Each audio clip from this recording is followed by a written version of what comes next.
down in the comment section, I was actually not aware of this. If you eat garlic with L-Carnitine, it gets rid of the TMAO, like so people can see. So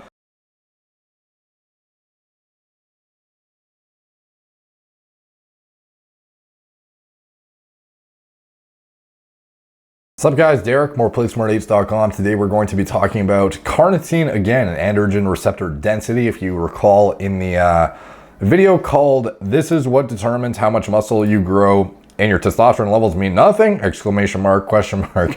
I talk about how the data implies that androgen receptor content is what will ultimately dictate muscle growth in an individual as opposed to arbitrary serum concentration of androgens. So that isn't to say that your actual anabolic levels, like let's just say if it's coming from anabolic steroid administered exogenously or your endogenous androgens you actually produce, the levels matter, but only to the extent of however much, androgen receptors they can actually bind to and transcribe their effects in tissues, and then obviously off-target interaction like glucocorticoid receptor antagonism, etc. But at the end of the day, when it comes to direct protein expression in the myonuclei, you are going to be looking at androgen receptor content and how many androgen receptors do you have to bind to and then transcribe that message and kind of induce the RNA transcription at the receptor site. So for the carnitine, this is one of the few things we know of over the counter that is shown to upregulate AR content fairly significantly, to an extent where when you use it in an off season at a high enough dose, you actually notice you grow leaner. And when you use it in a maintenance phase or when you're cutting, you will notice you will stay leaner or get leaner easier. And this is one of the ways by which it works. And it also helps to enhance how much you get out of your anabolics or your natural testosterone levels. So whatever your normal amount of production is or whatever you're administering, it gets more bang for your buck with whatever that amount is, because there's an increased amount of AR content for it to interact with. So expectedly, a lot of people have been deploying carnitine as of recently at high enough dosages to yield an effect. The most notable effect comes from injecting it at upwards of 500 milligrams per day. Unfortunately, it's not very sustainable to pin 500 milligrams of the stuff on a daily basis for the majority of us. So a lot of us have turned to straight up like oral L-Carnitine.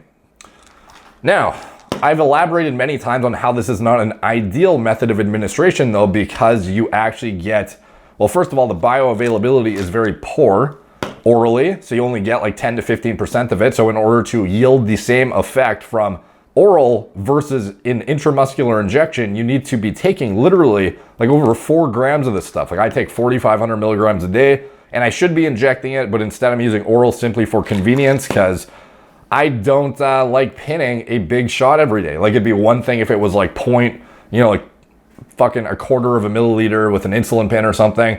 But we're talking like at least 1+ milliliters, depending on how concentrated the solution is that you're using, that you're pinning on a daily basis. Using over a milliliter a day is kind of cumbersome, to say the least. So like in an ideal world, and when I'm actually like doing what I should be doing, I'm pinning it, but I've been starting to kind of deviate enough to where the majority of the time I'm using the oral. Now, why is that problematic? Because in the gut, when you are digesting this stuff, and especially you'll see a lot of the data comes from red meat consumption, the carnitine can metabolize into something called TMAO, which is you can't really prove it causes cardiovascular disease. However, it seems to be strongly related to it. Like it seems to have a lot of, there's a lot of data to suggest that it certainly can exacerbate it.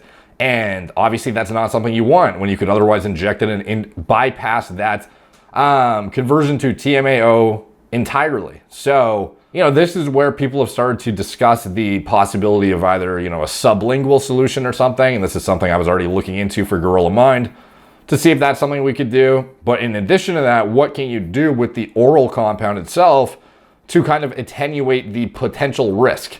Interesting thread came up on the video down in the comment section. I was actually not aware of this. If you eat garlic with L-Carnitine, it gets rid of the TMAO, like so people can see. So I was like, oh shit. So I dug into it after, found some studies to reinforce the statement. This guy says any studies to support, just look up garlic TMAO. Anyway, so, a lot of people have been asking me to cover it, so I want to just read through the thread for you guys. So let's see. Apparently, what's the guy's name? Bugenhagen is like a big fan of garlic, which it's actually a very good supplement, to be honest, for a lot of different biomarkers. It can enhance your health status pretty significantly. So it's not like it's a bad thing to be having just for the sake of health anyways, like not even if you're using carnitine. But let's see, this guy says, from what I saw in the studies, it's concluding that the anti-inflammatory and antioxidant effects of allicin are what they believed reduced conversion because of its effect on the gut microbiome, which also leads to other things, also stopping conversion of L-Carnitine to TMAO as well.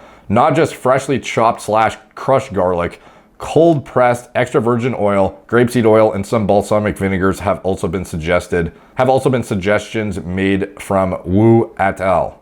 Does it have to be eaten at the same time or just within the same day? I've been mega dosing 7,000 milligrams a day of oral. Holy shit. So I've been using 4,500 milligrams, which is 6 capsules a day personally. 7,000 is a lot. So increased TMAO levels in the blood will increase chances of things like heart attack and stroke, cardiovascular issues. Ingesting anti-inflammatory, antioxidant-rich foods mixed in with your diet will help keep your gut in check for less risks to your all-around health. Honestly, I don't know, but I do know that L-Carnitine only has 3-gram absorption limit at a time, so I take it once in the morning, 3 grams, and once an hour before bed with garlic right before my mini pump / recovery / band work session. I assume it will probably still have an effect though, as it is affecting the microbiome as a whole.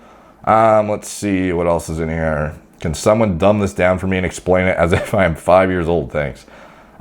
Eating garlic will effectively kill the bacteria that converts L-Carnitine to TMAO due to garlic's antibacterial properties. Freeze it and then just eat it as fast as you can and gulp it down with water.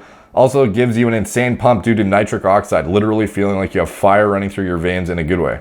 Let's see, you can buy containers of chopped up garlic for $5 at Costco, or at most markets you should be able to find it pre-ground up. Just eat a big spoonful of it. It's supposed to make your body odor less odory too.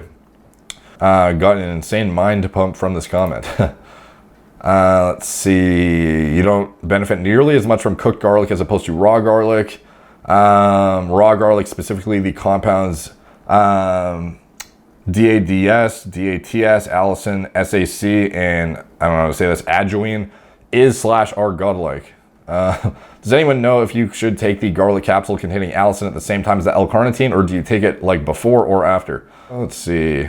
This is a big thread, dude. I take it for convenience over chopping up raw garlic and putting it in food, but for the health benefits, it's supposed to help with oxidative stress and helps lower blood pressure. My systolic pressure can be on the higher end most days. The study says you need to eat roughly 5 cloves or 15 grams of garlic blended to get the 50 milligrams allicin required from scaling the rodent model up. I'm pretty sure an average clove weighs more than 3 grams though. Eating 5 raw cloves of garlic a day is a surefire way to lose friends real quick. Raw garlic food is a superfood, not a joke. 3 to 6 cloves. Upregulates AR 23% in 5 weeks when taking 2 grams, and Derek suggests 4 grams. So the reason I use 4,500 is because when you actually factor in the lack of bioavailability and you cut down to the 10 to 15%, or you actually look at the specific number that was in one of the studies I mentioned in my L-Carnitine original videos, you get roughly the same kind of like ballpark 500 milligram active dose from 6 of these. So that's kind of the justification I have for that dose. You're supposed to mince 3 cloves so the allicin gets activated, then wait 10 minutes and then eat the minced cloves. I'm not sure when the best time is to eat the garlic. I think eat it post-workout, but that's just my guess. Let me know if you hear anything. Yeah, the study I found, wow, this is recent, this is like an hour ago. Yeah, the study found that 15 grams raw garlic was good at completely countering TMAO production from the equivalent of 600 milligrams of L-Carnitine. A couple things to note though. It's a rodent model scaled up. How accurate is this going to be on humans? A valid question. 600 mg equivalent was chosen as a reasonable consumption of L-Carnitine from meat alone, not supplementation on top. Would 15 grams be good with 4,500 milligrams L-Carnitine like Derek is using?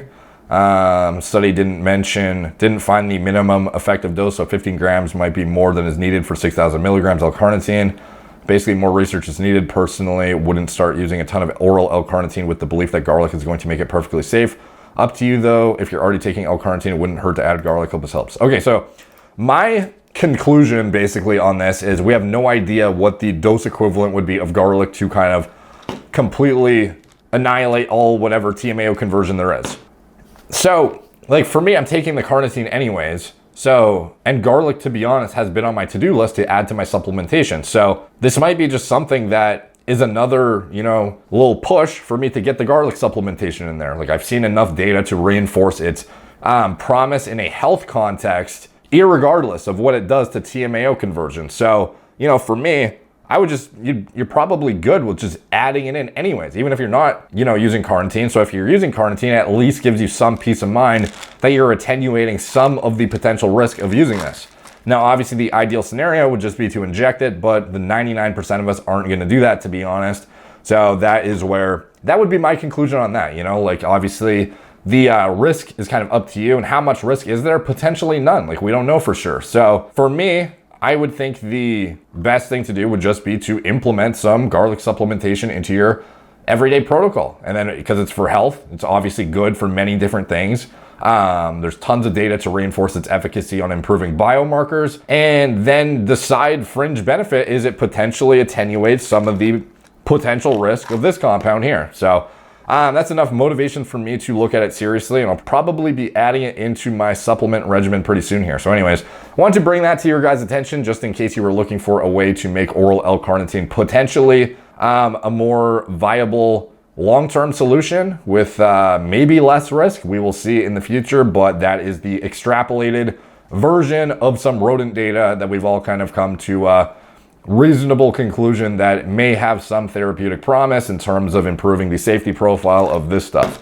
So take from that what you will. Let me know what you guys think in the comments down below. Do you use garlic in your supplement protocol? And have you done any before and afters of blood work? Have you seen any anecdotal, response from your body in terms of health processes, being improved when you're on it? Do you feel that is a worthy supplement to add into your regimen? Any and all comments help the algorithm, so they're much appreciated. Like, subscribe, check out my blog, moreplates.com. Follow me on Instagram at moreplates_moredates. Facebook, Snapchat, BitChute, Twitter, TikTok, Apple Podcasts. If you want to support the channel, you can check out anything I'm associated with in the video description below, including my TRT clinic. It's all telemedicine from the comfort of your own home. Gorilla Mind, nootropic formulas, Gorilla Mode, pre-workout formulas to design myself from scratch, including Gorilla Mode AR, which is the L-Carnitine product we have. That is just basically it's branded as AR for androgen receptor upregulator, because that is the main reason why we are using it to begin with. It makes basically more bang for your buck from the milligrams your body is producing and or is being injected with, or is being orally introduced, whatever medium is being deployed here. So if you want to check that out, that is on Gorilla Mind as well, and anything else I'm associated with, it's all in the video description below. Thank you guys for watching. Talk to you soon.